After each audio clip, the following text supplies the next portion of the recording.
Satu, dua.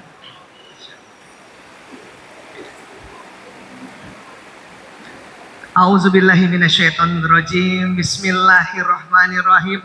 Assalamualaikum warahmatullahi wabarakatuh.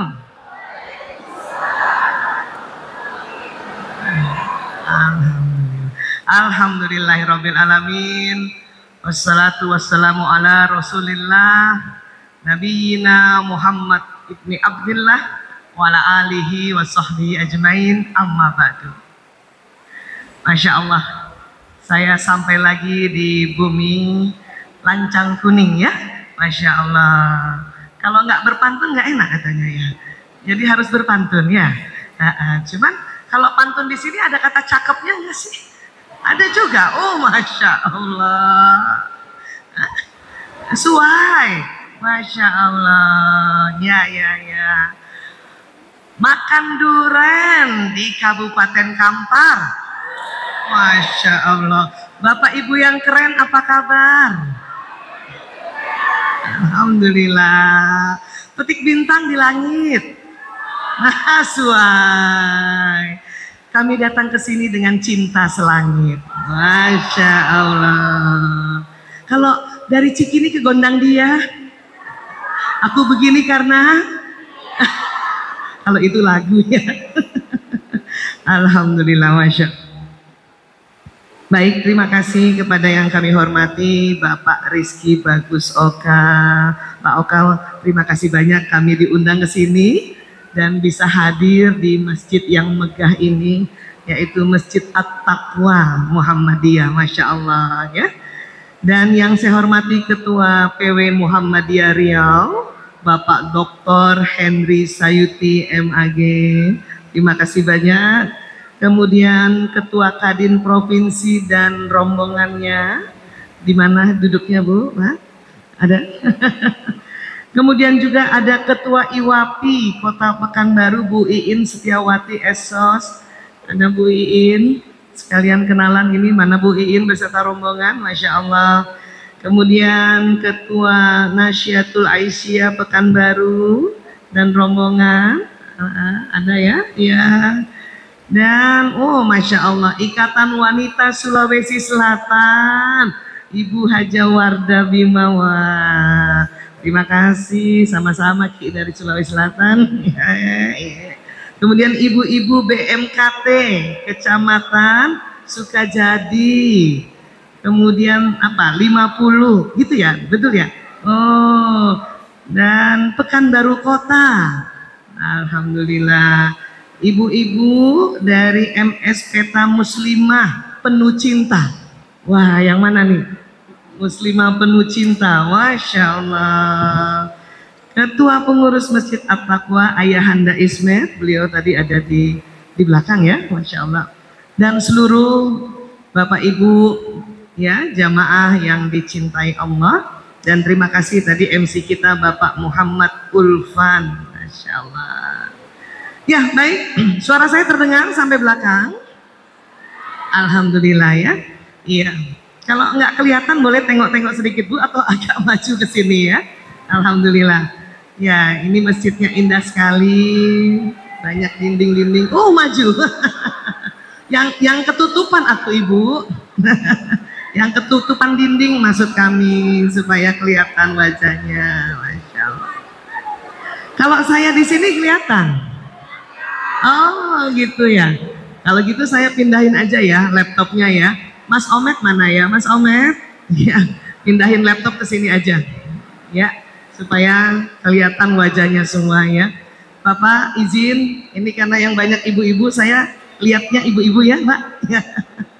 Sini aja, ini aja. Ya, terima kasih, Masya Allah. Bapak Ibu, bulan ini bulan Rabiul Awal, ya. Di bulan Rabiul Awal ini sebetulnya ada 3 peristiwa besar yang luar biasanya jatuh pada tanggal yang sama, yaitu 12 Rabiul Awal. Pertama tentu kelahiran Nabi Muhammad Sallallahu Alaihi Wasallam. Ya, kemudian juga Rasulullah SAW ini luar biasa ini, rasanya jarang atau bahkan tidak ada manusia yang hari lahirnya dan hari wafatnya, tanggalnya, bulannya sama dan harinya sama. Jadi 12 Rabiul Awal sewaktu Rasulullah lahir itu bertepatan hari Senin, meninggal beliau juga, wafat beliau juga 12 Rabiul Awal hari Senin, hanya tahunnya yang berbeda. Pasti sangat populer sekali kita tahu ya bahwa baginda Nabi SAW lahir tahun gajah, Masya Allah. Satu lagi ternyata hijrahnya Rasulullah dari Mekah ke Yastrib atau Madinah itu juga tanggal 12 Rabiul Awal. Ya, jadi ada 3 peristiwa luar biasa di Rabiul Awal ini. Dan terima kasih Pak Oka beserta Kadin Pekanbaru berkenan membuat atau memperingati Maulid Nabi besar kita Nabi Muhammad SAW di tempat masjid yang indah ini. Ya. Hari ini juga judulnya Maulid Nabi dan Kepemimpinan. Ya, alhamdulillah saya juga alhamdulillah sekali baru pulang dari umroh dari Mekah Madinah dan langsung ya luar kota dari Jakarta yang kami tuju yaitu Pekanbaru ya. Mudah-mudahan masih ada energi umrohnya ini ya. Makanya tadi kalau pelukan langsung didoakan ya. Iya. Baik. Kalau kita ke Mekah, tempat lahirnya Rasulullah sekarang sudah dijadikan ya perpustakaan. Inilah dia tempat lahirnya Rasulullah. Ya. Dulu tentu tidak seramai seperti sekarang, tetapi pada saat zaman itu di Jazirah Arab ya, pada saat Rasulullah lahir terjadi banyak hal yang tidak pernah terjadi sebelumnya. Ya. Nah, kalau di Jazirah Arab ini tentu karena Rasulullah lahir di Mekah, maka posisi Mekah di sini, ya di Mekah. Mudah-mudahan kelihatan ya. Kalau nggak kelihatan nggak apa-apa. Ibu bayangin aja posisi Mekah di mana, apalagi yang sudah pernah ke Mekah, ya.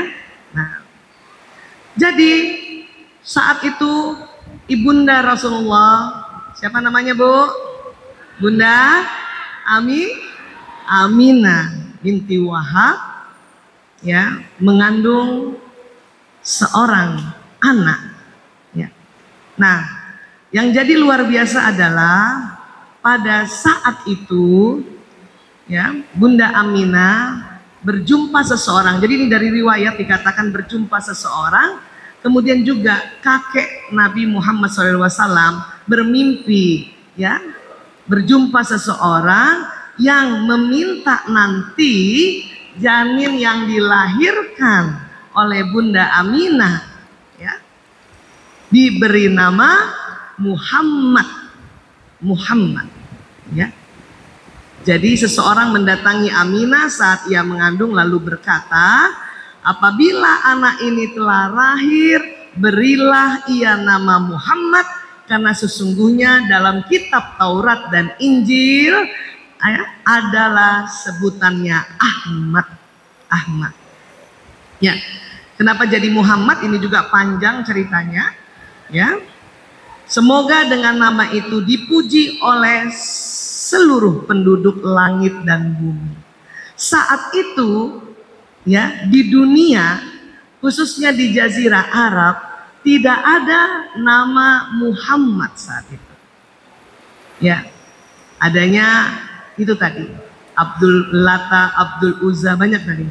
Abu Sufyan, Abu Jahal, nggak ada nama Muhammad. Tapi saat ini nama Muhammad itulah nama yang terbanyak di dunia. Siapa bapak-bapak yang namanya awal depannya Muhammad? Wah, itu ada Muhammad. Wah, Muhammad. Wah, Masya Allah. Di dalam ruangan ini saja yang namanya Muhammad banyak banget ya. Alhamdulillah. Jadi nama Muhammad ini nama yang sangat indah. Jadi bersyukurlah bapak-bapak atau ibu yang memberikan nama anaknya Muhammad. Apa yang terjadi pada saat Bunda Aminah hamil? Ya. Ini banyak kisahnya, ya. Jadi kisahnya itu Bunda Aminah heran pada saat dia hamil, Bunda Aminah melihat ada cahaya dari rahimnya ini, ya, dari dalam rahimnya, dan cahayanya itu luar biasa menerangi sampai ke Syam. Ya, Syam itu di mana Bu Aisyah? Oh, jadi kalau misalnya tadi gambarnya, ya, Mekah di sini, Syam itu naik ke atas itu, ya. Syam naik ke atas. Palestina pun dianggap negeri Syam saat itu. Cahayanya sampai situ. Bahkan pada saat Nabi Muhammad lahir, ada bidannya. Bidannya namanya Ashifa. Ibu dari sahabat Rasulullah Abdurrahman bin Auf. Itu bidan dari Nabi Muhammad. Kata Ashifa, sewaktu Nabi lahir, itu seluruh ruangannya penuh cahaya. Bahkan menerangi cahayanya ini dari timur ke barat. Allahu Akbar. Ya. Dan banyak lagi, ya, informasi atau banyak lagi kisah dari Rasulullah saat di dalam rahim seorang ibu, ya, seorang ibu yang bernama Aminah bercahaya, masya Allah. Ya. Sekarang ibu, waktu ibu hamil bercahaya nggak anaknya Bu? Hah?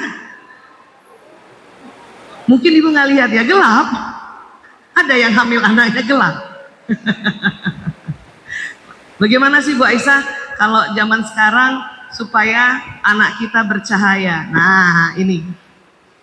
Jadi tubuh manusia ini sebetulnya, ya, dipengaruhi lingkungan, ya, saat dia di dalam rahim, saat lahir, masa kanak-kanak, masa remaja dan dewasa. Artinya kalau mau kita punya anak bercahaya dari dalam rahim, itu ada beberapa cara sekarang. Mudah-mudahan ibu-ibu waktu hamil sudah melakukannya. Ya, apa tuh Bu Aisyah? Sebelum cerita ibu hamil yang sekarang, kita umatnya Rasulullah, ya. Saya mau cerita dulu tentang otak manusia. Nah ini otak manusia. Ya. Allah ciptakan otak manusia ada dua, otak besar dan otak kecil. Kemudian Allah bagi belahan kanan dan belahan kiri. Ya, Bapak Ibu coba dulu belai-belai kepalanya dulu. Ibu usap-usap kepalanya. Iya. Ada otaknya Bu? Ada, alhamdulillah. Takut lupa Pak. Banyak ibu-ibu lupa punya otak. Anak sekolah aja baru ingat punya otak kalau mau ujian. Baru dia bilang Allah gitu. Ibu-ibu kalau ingat punya otak kapan Bu? Kalau tanggung bulan. Baru kita ingat ya Allah. Baru kita pegang otak kita, ya. Nah ini. Ada apa di dalam otak manusia Allah ciptakan Bu Aisyah? Ya. Walaupun Bapak Ibu tidak sekolah kedokteran, tidak sekolah kesehatan, tapi kita harus tahu apa sih yang ada di dalam tubuh manusia. Karena ya, kalau kita semakin mengenali diri kita, ya, maka kita akan semakin kagum kepada proses penciptaan manusia dari Allah Ta'ala. Ya. Ada apa di otak? Ada ini, mudah-mudahan kelihatan. Bapak juga mudah-mudahan kelihatan ya layarnya karena ada di sini. Ya, apa itu sel otak? Ini bagus buat anak-anak lihat. Sebelah sini boleh dah duduknya. Sini sayang duduk biar kelihatan. Atau agak ke situ boleh. Ini anak-anak penting lihat ini. Ya, sel otak. Apa Bu? Sel otak. Ada berapa Bu Aisyah sel otak? Banyak sekali. Ada 100 miliar sel otak. Satu sel otak, atau disebutnya kalau pakai bahasa Latin neuron, itu seperti kerjanya satu komputer yang tercanggih di zamannya. Ya, saya lahir tahun 1968, punya 100 miliar. Ya. Pak Oka lahir tahun berapa, Pak? Hah? 91, punya juga 100 miliar. Tapi otaknya Pak Oka lebih canggih dari saya. Bu Widya lahir tahun berapa? Sama 91. Bu Widya juga punya 100 miliar, tapi otaknya lebih canggih dari saya. Ya. Anak-anak lahir tahun berapa, Nak? Kamu lahir tahun berapa, Nak? 2015. Siapa namamu, Nak? Muhammad Lutfi. Panggilannya Lutfi.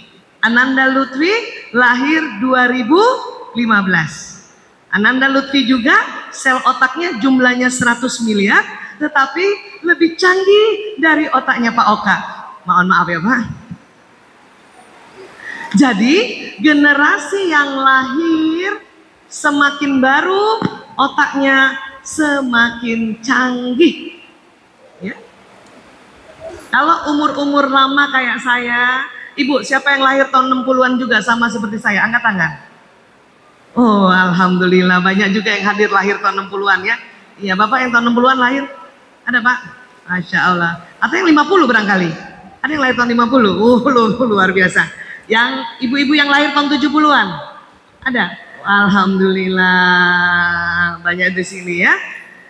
Yang 80? Alhamdulillah. Wow, lebih banyak yang 80 rupanya ya. Yang 90? Lebih banyak lagi. Kamu kayaknya 2020 ya? Enggak. Ya. Jadi semua manusia lahir dengan jumlah otak 100 miliar. Hanya memang semakin muda usianya semakin canggih. Apa canggihnya, Bu Aisyah? Otak semakin muda usianya semakin banyak menampung data-data peristiwa. Kalau otak yang kayak saya 60, 50 ya, itu otak yang bukan canggih tapi tangguh. Ya Bu, jadi ibu yang lahir 60-an, 50-an otaknya tangguh ya Bu. Iya, saking tangguhnya kalau terbentur tidak apa-apa.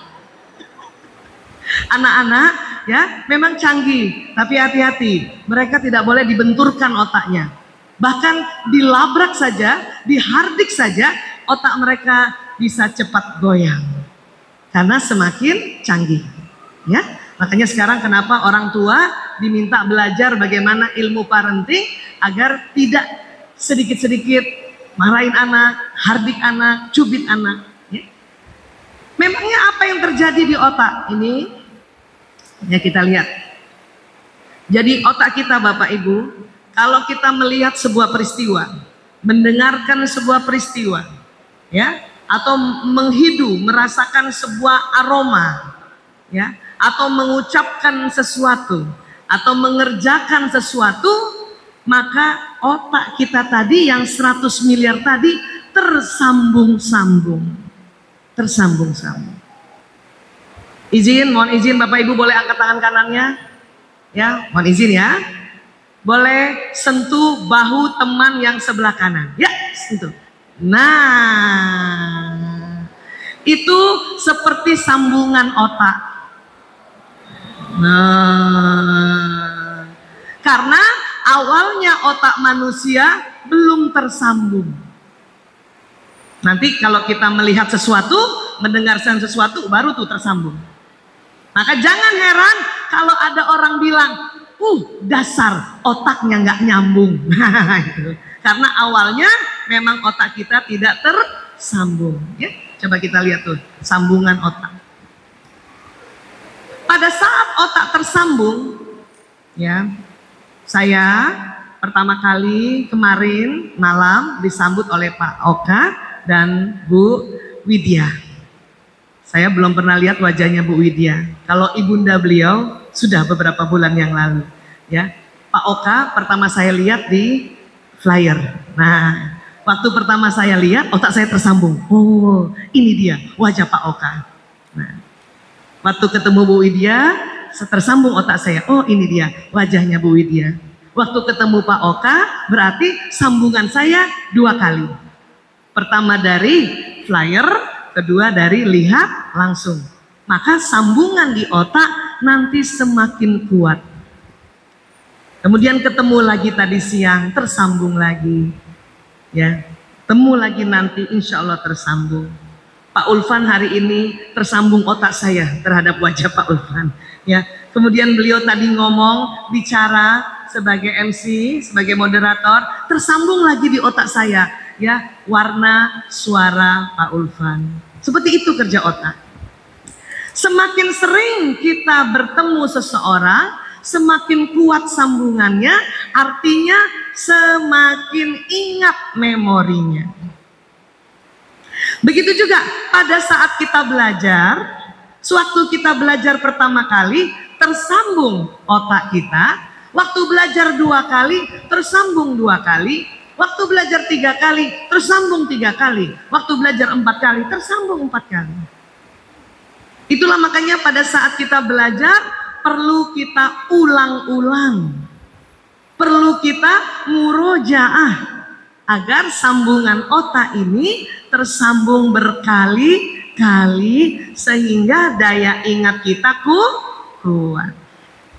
Ya, nah sekarang tadi Bu Aisyah bilang bagaimana caranya supaya ibu hamil anaknya bercahaya. Ya, jadi ya otak kita sambungannya kayak gini ya, Bapak Ibu ya. Mudah-mudahan kelihatan gambarnya. Situ juga bisa kelihatan, di sini bisa kelihatan tersambung. Itu yang terjadi di otak manusia. Allahu Akbar.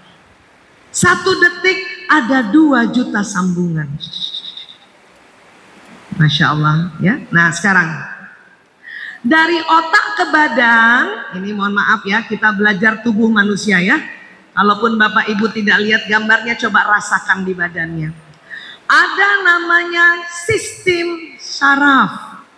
Sistem saraf ya. Sistem saraf kayak gitu, jalan di sumsum tulang belakang, kemudian jalan ke seluruh tubuh.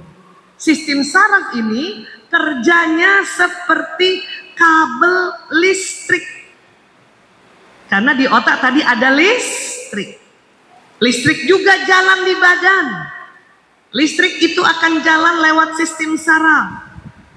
Membawa apa listrik itu? Membawa pesan. Ya. Membawa pesan-pesan dari mana? Pesan dari otak. Bahkan pesan apa yang kita ucapkan. Bapak Ibu datang ke sini itu karena badan Bapak Ibu diperintahkan oleh sebuah pesan yang Bapak Ibu sudah canangkan dari rumah. Bisa baru tadi, ba'da asar, bisa kemarin karena baru lihat pengumumannya kemarin. Jadi waktu lihat pengumuman di Masjid At-Taqwa Muhammadiyah Pekanbaru ini akan ada maulid, ada tablik akbar. Kemudian ibu katakan dalam hati ibu, insya Allah saya hadir. Ya kan Bu?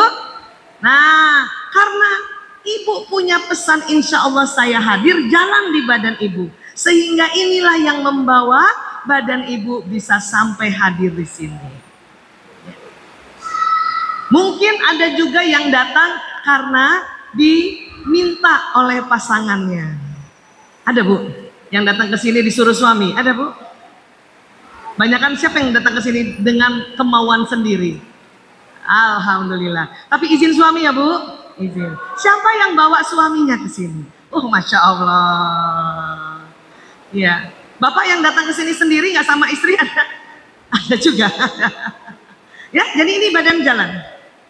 Sehingga badan ini akan jalan melakukan pesan apa yang kita sebutkan. Maka innamal a'malu binniyat, ya, sesungguhnya amal atau aktivitas ya atau action istilahnya ya dimulai dari niat, karena setiap yang kita niatkan baik secara zahir diucapkan maupun secara sir ya dibatinkan, itu jalan di sistem saraf ini. Maka badan ini melakukan hal-hal yang kita niatkan. Terkadang sama orang melakukan sesuatu, pergi ke kantor sama pergi ke kantor, tapi yang beda niatnya. Ada orang pergi ke kantor dengan niatan apa? Ya, mau niat pokoknya daripada di rumah nanti nggak enak dilihat tetangga, maka pergi ke kantor. Ada yang begitu, ya. Tapi ada juga yang niat bahwa pergi ke kantor menjemput nafkah keluarga. Ada juga yang menambahkan niatnya, ya Allah saya ke kantor menjemput nafkah keluarga lillahi ta'ala. Itu akan beda nanti. Bedanya di mana? Cara kerjanya. Ya. Mungkin yang niatnya tipis-tipis saja, biasa-biasa aja cara kerja, badannya bekerja cuman ya tipis-tipis saja, tidak giat. Tapi kalau tadi niatannya menyebut lillahi ta'ala, Allahu Akbar, Allah memberikan tambahan kekuatan bukan dari badannya langsung, tetapi karena kalimat lillahi ta'ala itu akan menjadi sebuah kekuatan. Dan akhirnya orang yang melakukan sesuatu itu walaupun capek, walaupun penat, ya tetap rasanya semangat, seperti itu. Ya, nah ini sekarang ibu hamil bagaimana Bu Aisyah? Ibu hamil ini ananda kita yang ada di dalam rahim, apa yang dimakan, apa yang diminum, apa yang diucapkan, apa yang dilihat, apa yang didengar dan dilakukan ibu akan masuk ke janin. Ya. Rahim seorang ibu Allah pinjam untuk apa? Menciptakan manusia. Kalau masih dalam rahim kita sebutnya janin. Nanti kalau sudah keluar baru disebutnya bayi. Ya. Seperti itu ya, Bu? Kalau apa yang dimakan diminum itu nanti masuk ke dalam janin lewat ada yang namanya plasenta. Kemudian plasenta ya akan nanti ada tali pusar ke pusarnya janin. Jadi kalau ibu hamil makan kacang hijau, insya Allah berapa jam kemudian janinnya juga akan ya makan sari kacang hijau, tapi bukan dari mulut, tetapi dari saluran ya plasenta tadi. Kalau ibu hamil makan pindang patin, patin kita makan ya, nanti janinnya juga makan sari ikan patin. Kalau ibunya makan duren, anaknya juga sari duren, seperti itu. Ya. Nah ini yang terjadi sebetulnya. Tapi kenapa bisa Bu Aisyah? Apa yang dilihat ibu, apa yang diucapkan, apa yang diingat, apa yang dirasakan, kok bisa terekam di dalam otaknya janin? Karena memang otak janin pada saat di dalam rahim sudah bekerja, Bu. Sudah tersambung-sambung. Bahkan di trimester pertama, 3 bulan pertama sudah mulai tersambung-sambung. Kalau ibu nonton sesuatu, siapa yang masih suka nonton sinetron? Waktu hamil kemudian nonton sinetron, kalau sinetronnya sedih, maka nanti terekam di otak bayi bahwa ibu sedang sedih. Kalau ibu nonton sesuatu yang lucu-lucu, terekam di otak bayi juga sesuatu yang lucu. Bahkan bukan hanya ibu melihat sesuatu nih, karena lewat sistem saraf. Seorang ayah bicara pada ibu yang hamil, kemudian ibu ini menangkap suaranya ayah, maka nanti suara ayah jalan ke sistem saraf, terekam juga di otaknya janin. Itu makanya ayah yang rajin mendampingi istrinya waktu hamil, maka sewaktu bayinya lahir, kemudian bayinya nangis, ayahnya datang, ayahnya cerita atau ayahnya bicara, bayi biasanya diam tenang karena sudah terbiasa dengar suara ayahnya.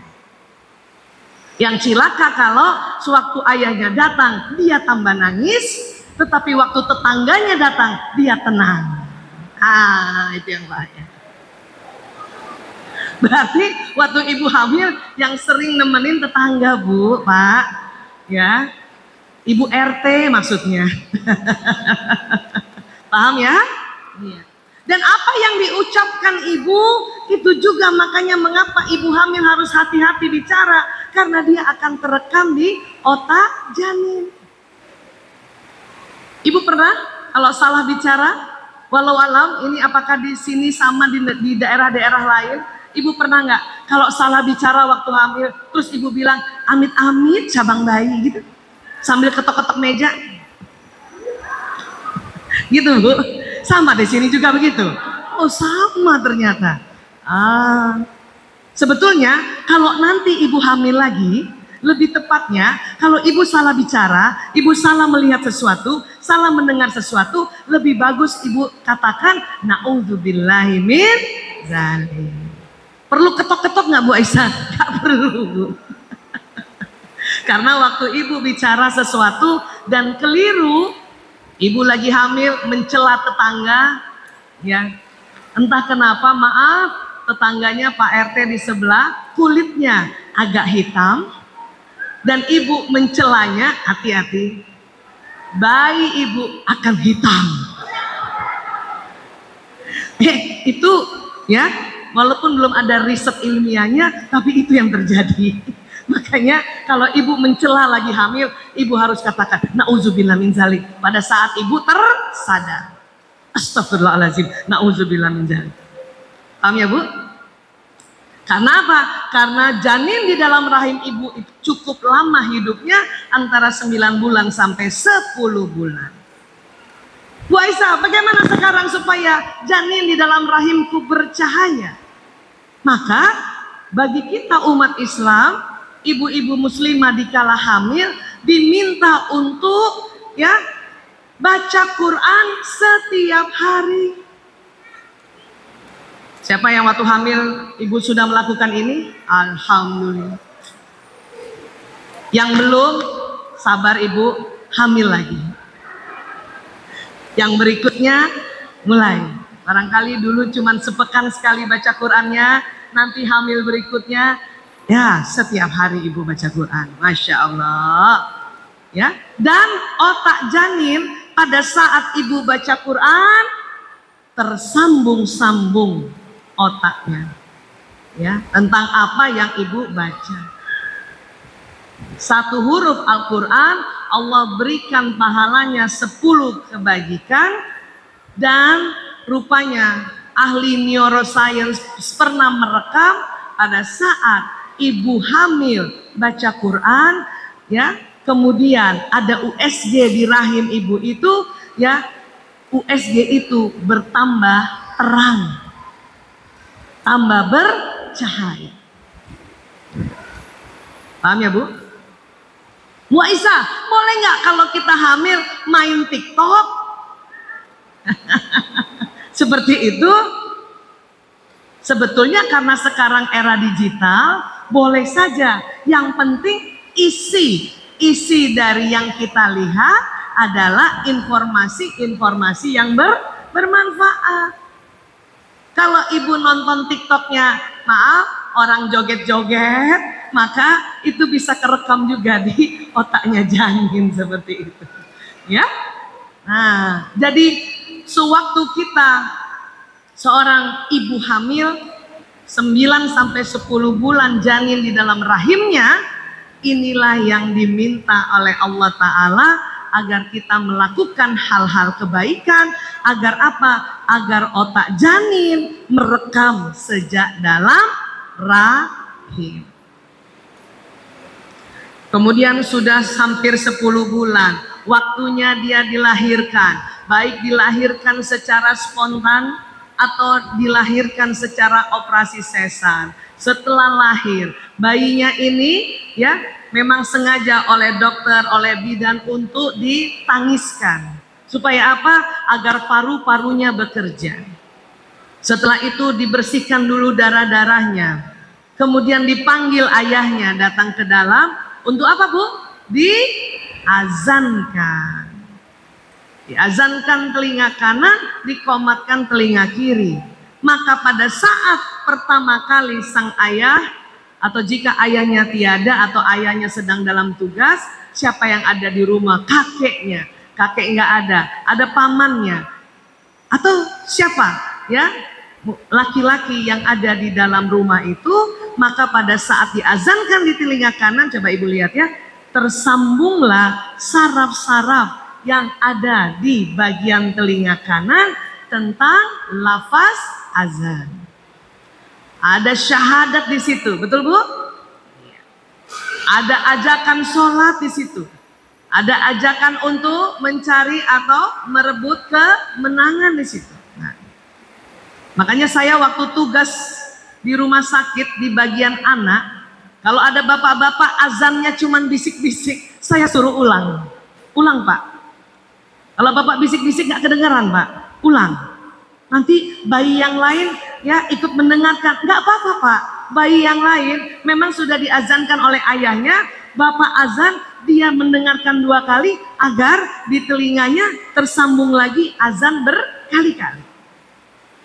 Kadang seorang ayah saking gembiranya anaknya lahir ya, yang tadinya hafal lafaz azan ini kebalik-balik. Makanya saya suka kasih contekan, Pak, kayaknya Bapak gemeter. Iya Bu Aisyah, ini anak pertama saya Bu Aisyah. Sebetulnya saya hafal azan. Ya, mending supaya Bapak ya tidak keliru. Ini baca aja lafaznya ya Pak. Baik digendong kah atau ditaruh di tempat tidurnya kemudian dilafazkan azan di telinga kanan, qomat di telinga kiri, maka ini yang terjadi Bu, tersambung-sambung. Ya? Kita cerita Maulid Nabi Rasulullah, tentu kita mengaitkan dengan kelahiran dari anak-anak kita. Atau nanti ibu-ibu yang ya anaknya sudah menikah dan nanti lahir cucu, nah dan kemudian mantunya belum sempat datang ke sini belajar tentang ini, nanti ibu yang sampaikan ya, neneknya yang sampaikan, ya eyangnya yang sampaikan ya. Di sini kalau kakek bahasa Rionya apa di sini panggilnya? Dato. Dato. Kalau nenek, nenek juga ya. Iya. Kalau orang Bugis kakek nggak ada. Laki-laki perempuan nenek semua sebutnya. Paling ada nenek Aji paling gitu ya. Iya. Paham ya? Ya. Setelah diazankan biasanya di dalam kehidupan keluarga muslim ada yang diminta juga pada anak yang baru lahir, walaupun bukan wajib, hukumnya sunnah muakkad. Apa itu? Akikah. Kenapa? Ada salah satu ya perintah untuk mengakikahkan seorang bayi yang baru lahir dengan memotong kambing di hari ke-7-nya kah, di hari ke-14 kah, di hari ke-21 atau kelipatan 7 berikutnya, untuk menggadaikan anak ini atau menebus sesuatu. Karena Bapak Ibu, di otak manusia, di bagian tengahnya, ini kita lihat gambarnya ya, ini. Tadi pagi saya juga bahas ini. Siapa yang tadi pagi ikut dan hari ini hadir juga? Masya Allah, alhamdulillah banyak ya. Iya, masih ingat tadi pagi kita belajar otak emosi. Otak emosi itu ada di tengah otak, Pak. Tadi pagi juga saya sudah sampaikan, ya. Ukuran otak emosi manusia itu yang di tengah otak sebesar kepalan tangan masing-masing. Coba Bapak Ibu kepalkan tangan begini. Nah, bayangkan dia ada di dalam otak Bapak Ibu, di tengah otak, di tengah. Sebesar inilah otak emosi Bapak Ibu. Coba sekarang Bapak Ibu kepalkan tangan. Kemudian ya, bandingkan dengan teman kanan kiri, mana yang lebih besar? Bapak, siapa yang lebih besar Pak tangannya Pak? Bukan berarti juga yang tangannya lebih besar, emosinya lebih besar. Bukan berarti itu Pak. Yang tangannya lebih besar itu biasanya kolesterolnya saja yang lebih besar Pak. Bukan emosinya lebih besar ya. Nah ini di dalam situ. Biasanya otak emosi ini ya disebut otak mamalia. Otak binatang mamalia. Gitu. Ya. Jadi bukan hanya manusia saja yang punya otak emosi. Hewan mamalia punya otak emosi. Itulah mengapa diminta ya bayi lahir setelah diazankan ya diberi nama, kemudian dipotongkan hewan mamalia yang halal, yang thayyib, yaitu kambing atau lembu atau domba, bisa juga sapi, tapi yang paling banyaknya kambing, karena kambing mamalia. Laki-laki berapa kambing kalau kita akikahkan, Pak? Kalau anak laki-laki 2, perempuan berapa? 1. Bu Aisyah, kenapa laki-laki 2? Perintah Allah. Tetapi semakin hari semakin terungkap rahasianya kenapa laki-laki 2 kambing, Bapak. Karena rupanya otak laki-laki lebih besar dibanding otak perempuan. Sehingga otak emosinya juga lebih besar dari perempuan, sehingga harus kita potongnya 2 kambing. Walaupun bukan 2 kalinya otak perempuan, tetapi karena lebih besar, itu perlambangannya. Sehingga apa? Pada saat ya kita mengakikahkan bayi ini, itu untuk banyak hikmah. Hikmah pertama, bahwa kita mematuhi syariat dalam ad-dinul Islam. Hikmah kedua, kita bisa ya berbagi atau mengundang tetangga dalam rangka bersyukur bahwa anak kita sudah lahir, namanya Fulan bin Fulan atau Fulanah binti Fulan. Ya. Karena kambing yang dipotong ya 1/3 untuk dibagikan fakir miskin, 1/3 untuk dihadiahkan pada tamu-tamu yang hadir, 1/3 untuk makan sendiri. Paham ya, Bu? Ada ibu-ibu tanya sama saya, Bu Aisyah, bisakah akikah kita potong ayam? Saya bilang, otak yang mau ditebus otak mamalia, Bu, bukan otak unggas. Jadi tidak bisa ayam, harus kambing. Kalau ibu mau potong ayam untuk temani potongan kambing, boleh. Paham ya, Bu? Kenapa saya garis besari ya tentang masalah akikah, walaupun memang bukan wajib, ini memang sunnah, tapi buat yang mampu ini sunnah cenderung wajib. Makanya disebut sunnah muakkadah. Begini Bapak Ibu, saya sejak tahun 1998 itu menjadi dokter anak-anak yang bermasalah. Apakah anak itu kena narkoba? Apakah anak itu kena masalah lain, penyimpangan lain? Ya, kemarin saya ngobrol-ngobrol sama ya Pak Oka, Pak Eko, kemudian Ibu Widya dan teman-teman waktu tadi malam dan tadi pagi, bahwa saat ini banyak juga anak-anak kena kasus LGBT yang lahirnya normal, kok kenapa anak laki-lakinya tertarik pada laki-laki bukan pada perempuan, anak perempuannya lebih tertarik pada perempuan. Tertariknya itu tertarik dalam bentuk bukan hanya tertarik biasa, tetapi lebih lagi. 98 ya, saya mulai bekerja itu sampai detik ini juga. Ada anak yang waktu menyimpang mudah dipulihkan. Ada anak yang susah sekali dipulihkan. Kalau anak sudah susah dipulihkan, biasanya orang tua kami panggil. Dan saya suka iseng-iseng tanya, Pak, anaknya sudah diakikah belum? Banyak sekali mengatakan belum, Bu Aisyah. Oh, dalam hati saya pantasan. Kenapa? Karena otak binatangnya belum sempat ditebus gadainya. Terus Bapak itu tanya, kenapa Bu Aisyah? Baik Pak, nanti saya ceritakan. Sekarang saya tanya dulu, kenapa Bapak ya tidak memohon Allah berikan lapang rezeki untuk bisa beli kambing? Sebetulnya sudah ada Bu Aisyah uangnya saat itu, tapi saya pakai buat DP motor. Nah itu sering terjadi tuh. Niatnya untuk akikah, pas sudah terkumpul, tergoda untuk beli DP motor kah, DP kulkas, DP mesin cuci. Ya. Saya bilang sama Bapak itu, Pak, itu otak emosi. Bapak sering kurban nggak tiap tahun? Enggak juga Bu Aisyah, kan cuma sunnah nggak wajib. Nah pada saat anak yang seperti itu tidak diakikahkan, kemudian jarang diberikan ya, diniatkan untuk berkurban, kemudian dia kena masalah, kena penyimpangan, inilah yang sulit. sedikit sekali dipulihkan. Ini pentingnya, salah satu dari ya jutaan hikmah kenapa nanti anak kita lahir diakikahkan. Paham ya Bu? Kita juga nanti kalau sudah balik, karena akikah itu kan dari 7 hari sampai sebelum balik.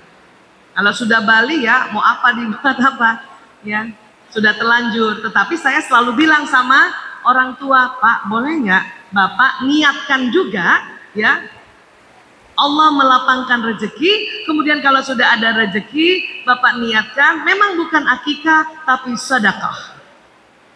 Untuk menebus otak, emosi, atau otak mamalia dari anak tersebut. Ya. Tapi kalaupun Bapak tidak sanggup, karena dia laki-laki 2 kambing, sudah. Kalau gitu, tunggu Idul Adha, Bapak kurban untuk anak tersebut. Bahkan kita Bu, yang sudah diakikahkan juga tiap tahun, seandainya lapang rezeki kita, diminta Allah untuk berkurban, pergilah berkurban Bu. Kenapa? Karena setiap tahun otak emosi kita ini juga bermasalah. Ya? Ada ibu-ibu tanya sama saya, Bu Aisyah, saya sudah sering taklim. Seminggu 7 kali saya taklim Bu Aisyah. Tapi saya juga masih suka marah kalau anak saya ribut, anak saya nangis. Saya bilang kalau gitu Bu, ya Ibu harus berkurban tiap tahun. Agar apa? Agar otak emosi Ibu ya tertebus dengan kurban Ibu juga. Itu salah satu manfaat kurban yang dikaitkan dengan neuroscience, ilmu otak. Ya. Jadi inilah otak mamalia yang perlu kita akikahkan. Kalau mau mauludnya atau lahirnya anak kita bercahaya. Dan waktu dia lahir semakin bercahaya. Sampai sini sepakat dulu ya Bu. Sekarang saya mau tanya. Siapa punya anak perempuan? Ada Pak? Bu? Pak? Perempuan. Siapa punya anak laki-laki? Siapa punya anak perempuan dan laki-laki? Alhamdulillah. Beda ya Bu, ngurus anak perempuan dan laki-laki? Saya tanya sama ibu, mana lebih gampang? Urus anak laki-laki atau anak perempuan? Ibu lebih suka ngurus anak laki-laki. Berarti ibu agak tomboy ya. Siapa lebih suka urus anak perempuan? Masya Allah ya. Sebetulnya anak laki dan anak perempuan ya, asal kita belajar sedikit-sedikit tentang otaknya, tentang proses perbedaan penciptaan otak laki-laki dan perempuan, itu insya Allah akan mudah semuanya. Ya anak laki bisa, anak perempuan bisa. Ya. Kami pun punya anak 5, 4 laki-laki, 1 perempuan. Ya.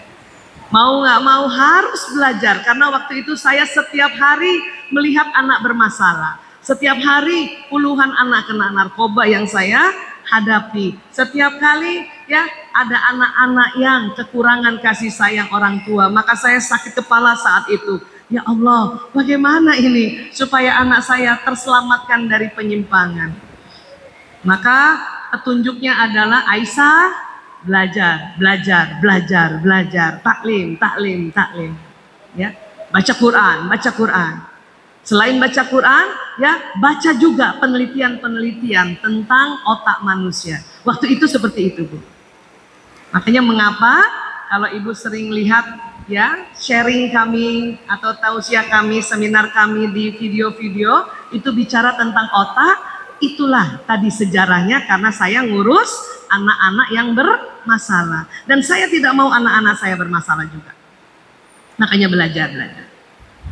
Yang luar biasa ternyata pada saat bayi lahir, di dalam otaknya yang 100 miliar itu ilmuwan menemukan ada yang namanya ya neuron cermin atau sel otak yang kayak cermin itu.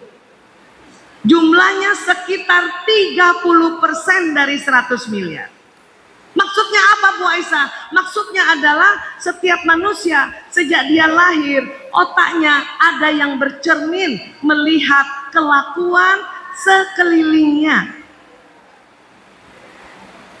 Jadi memang sekarang era digital. Kalau bayi lahir, tentu Bapak Ibu tidak bisa lepas dari digital. Cuman kalau sejak lahir, setiap hari, setiap jam, bayi melihat Bapak Ibunya seperti itu, maka jangan heran neuron cermin di otaknya akan bercermin bahwa oh, hidup ini adalah pegang gadget setiap saat. Ini lagi kalau sudah kayak gini susah lagi kita betulkan. Gitu. Kata para ahli anak, para ahli pedagogi namanya, mengatakan sebisanya, Bu, sebisanya bayi lahir 0 hari sampai 2 tahun jauhkan gadget. Sebisanya. Tapi apa boleh buat? Anak 6 bulan sudah kenal dengan gadget. Waduh Bu Aisyah, saya terlanjur, anak saya umur 6 bulan udah pegang gadget. Nggak apa-apa Bu, nanti Ibu hamil lagi. Hamil berikutnya sebisanya 0 sampai 2 tahun. Ya. Kalau bisa, ya sayang. Ya. Terima kasih. Kalau bisa anak 0 hari sampai 2 tahun, Ibu ya lebih banyak bicara sama anak ini. Walaupun anak ini kadang kita merasa dia tidak mengerti. Sebetulnya bukan dia tidak mengerti. Apa yang Ibu ucapkan itu terekam di otaknya. Terekam. Itulah makanya mengapa kalau kita sama bayi ya diminta untuk bicara yang jelas, yang jelas. Adek mau makan supaya di otaknya tersambung istilah makan. Bukan dede mau emam, mau enum, emam enum, maka nanti yang tersambung di otaknya mam, enum, mbok, embu, embah. Walaupun memang anak ini ya dia akan menjawabnya seperti tadi. Makan, emang. Minum, enum. Dia menjawab seperti tadi. Kenapa? Karena giginya belum tumbuh dan rahangnya belum kuat dan lidahnya belum lentur. Tapi sampaikan dengan kalimat-kalimat atau kata-kata yang benar. Kata-kata yang nggak apa-apa, kata-kata untuk diucapkan oleh orang dewasa. Makan, minum, tidur, ibu. Ini ibu, terus dia jawab embu, kan gitu ya. Supaya otaknya ini terekam dengan benar. Dan jangan salah, bayi kecil sewaktu lihat ibunya ya pada saat waktunya kemudian sholat di sampingnya, menegakkan sholat di sampingnya, maka bayi ini sebetulnya sudah terekam di otaknya untuk bagaimana dia sholat. Dan sebetulnya apabila kakinya sudah kuat, dia langsung bisa sholat. Hanya kakinya belum kuat pada saat itu. Ya. Seorang bayi, ibu taruh box bayi di dekat dapur. Kemudian dia selalu lihat ibunya habis cuci tangan, ya lap tangan, itu terekam di otaknya. Itu bayi bisa itu Bu, habis cuci tangan, lap tangan bisa sebetulnya. Hanya karena tangannya masih lemah, maka dia bisa belum melakukan itu. Sampai sini bisa paham ya Bu? Ini dahsyatnya otak manusia, Masya Allah, Allahu Akbar. Ya. Nah.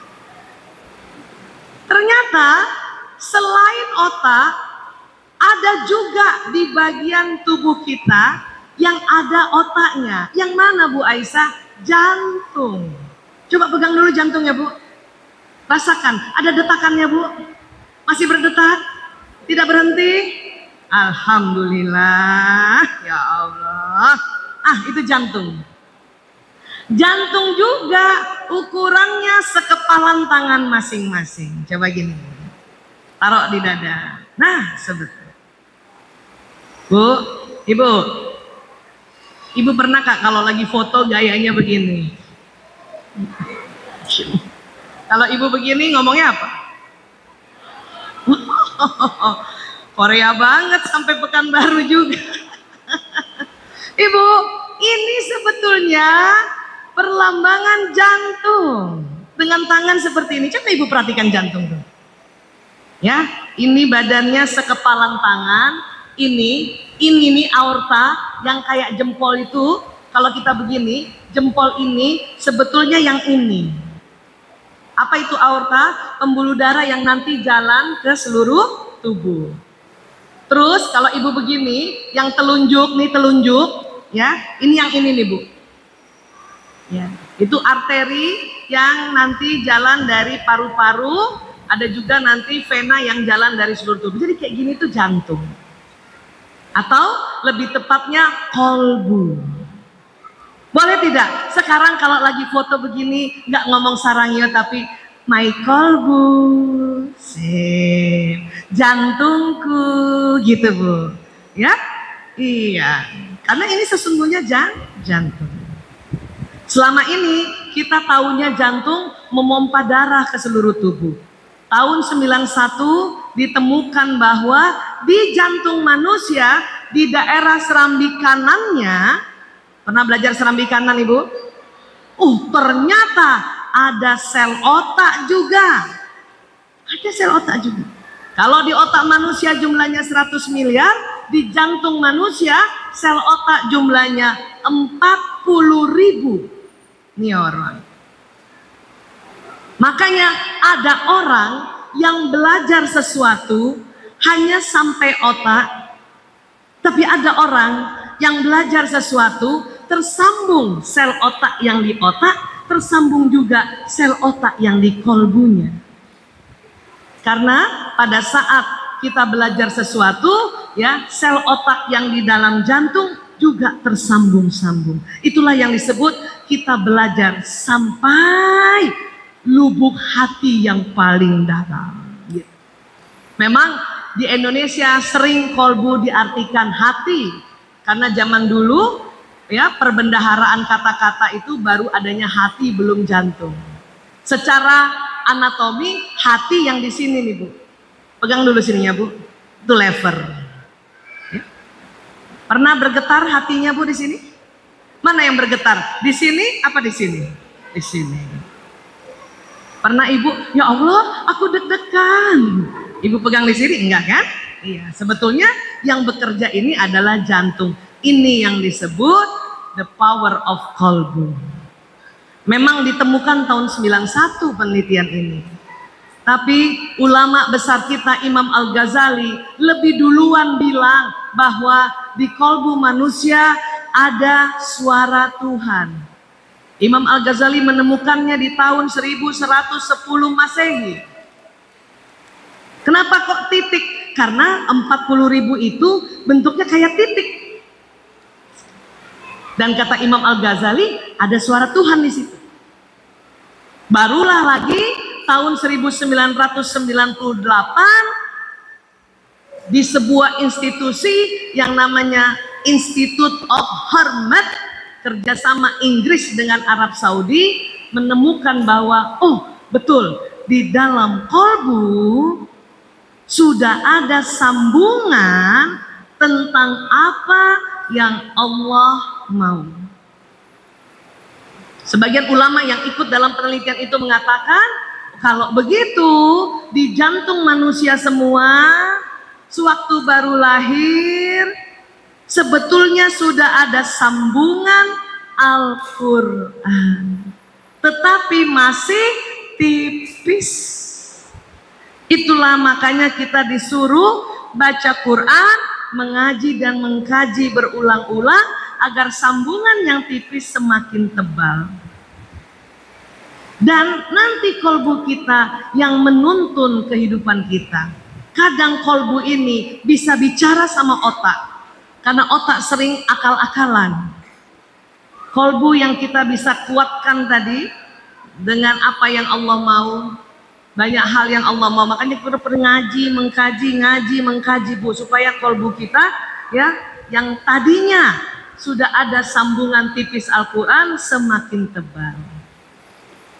Rasulullah Shallallahu Alaihi Wasallam, siapa yang pernah baca sirah Rasulullah di usia 4 tahun, pada saat masih di keluarga ibu susu beliau, ya, Halimatus Sa'diyah beserta saudara susunya saat itu sedang bermain-main, tiba-tiba datang seseorang yang ganteng, putih, bersih, bercahaya, ya, mengambil Rasulullah usia 4 tahun, membelah dadanya, mengeluarkan jantungnya, dicuci di air Zam-Zam, dikembalikan lagi.